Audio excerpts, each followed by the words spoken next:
இது யார் அண்ணி? உங்க அண்ணன் கூட உள்ள அவங்க அப்பாவும் இருக்காரு.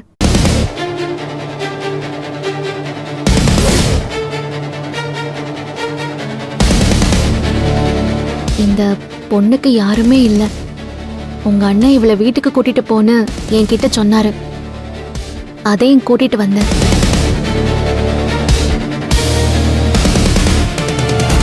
அது சரி. நீயே ஒண்ட வந்த பிடாரி, உனக்கு துணைக்கு ஊர் பிடாரியா? என்னது ஒண்ட வந்த பிடாரியா? யாரு அது? உங்க பொண்ணு. நான் இந்த வீட்டு மருமக, இங்க வாழ வந்தவன். இந்த வீட்டு பையன் அன்பரசன் அவர் கையால எனக்கு தாலி கட்டியிருக்காரு. அப்படி சொல்லுங்க அண்ணி. நம்ம அப்படி சொல்லணும் இல்ல என்னன்னு கேக்குறேன். நானும் வந்ததுல இருந்து பாக்குறேன், வயசுக்கு மீறி பேசிக்கிட்டு இருக்க. இவங்க பெரியவங்க, வீட்டுக்கு வந்த விருந்தாளிங்க என்ன கொஞ்சம் கூட மரியாதை கொடுக்க தெரியல உனக்கு. அதே இந்த வீட்டு விருந்தாளிகதேன்னு துளசிக்கும் அவங்க அம்மாவுக்கும் புரியுற மாதிரி சொல்லுங்க. ஒண்ட வந்தவங்க யாருன்னு அப்பவாச்சும் புரியட்டும். இந்த பாருமா, இந்த மாதிரி மடக்கி மடக்கி பேசுற புத்திசாலித்தனத்தெல்லாம் என்கிட்ட காட்டாத.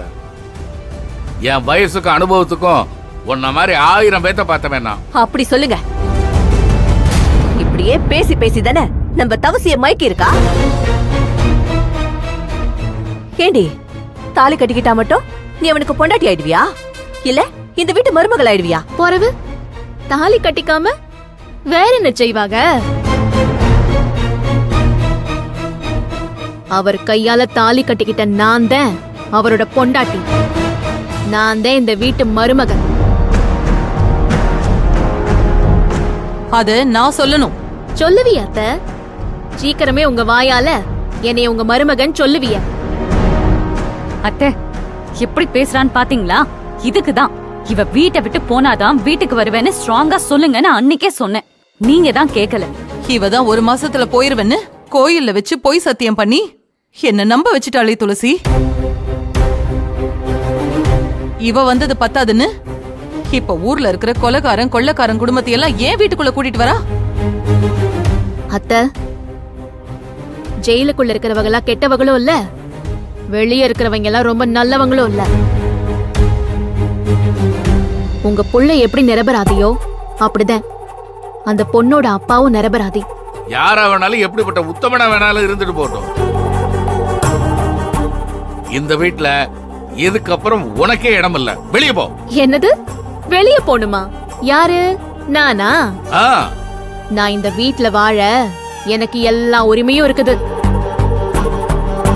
என்னை இந்த வீட்டை விட்டு போக சொல்ல விருந்தாளியா வந்த உங்களுக்கு தான் எந்த உரிமையும் இல்ல. எனக்கு இருக்குல்ல, இந்த வீட்ல நீ இருக்க கூடாதுன்னு சொல்ல எனக்கு உரிமை இருக்குல்ல. நான் சொல்றேன், வெளியில போ.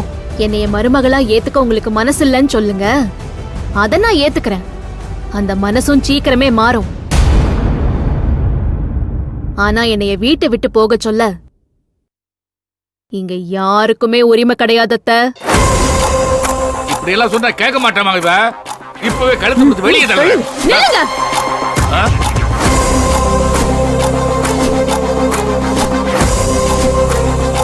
ஒரு அடி முன்னால எடுத்து வெச்சிய அவ்வளவுதான். என் மேல யார் கையாச்சும் பட்டுச்சு, இதே இடத்துல அந்த கைய வெட்டி போட்டுருவேன்.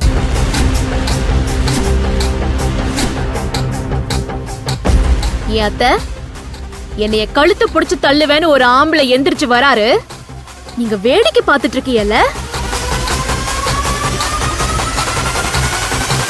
ஒரு பொண்ணுக்கு அநியாயம் நடந்தா இன்னொரு பொண்ணு கூட கேட்க மாட்டாங்கிற தைரியத்துலதான் எனக்கு ஒருத்த இந்த கொடுமையை செஞ்சுட்டு போயிருக்கான். ஒரு கொடுமை நடக்க போதுன்னு தெரிஞ்சும் மனசாட்சிய ஓரமா வச்சுட்டு வேடிக்கை பாக்குற உங்கள மாதிரி ஆளுகதே குற்றவாளி. எனக்கு நடந்த மாதிரி எந்த கொடுமையும் இந்த பொண்ணுக்கு நடந்துடக்கூடாதுன்னு நினைச்சுதேன் வீட்டுக்கு கூட்டிட்டு போக சொன்னாரு உங்க புள்ள அன்பு. அப்படி தங்கமான மனசு இருக்கிற உங்க புள்ள மாதிரி நல்லவர்கள் எல்லாம் ஜெயிலுக்கு அனுப்புறது விதி.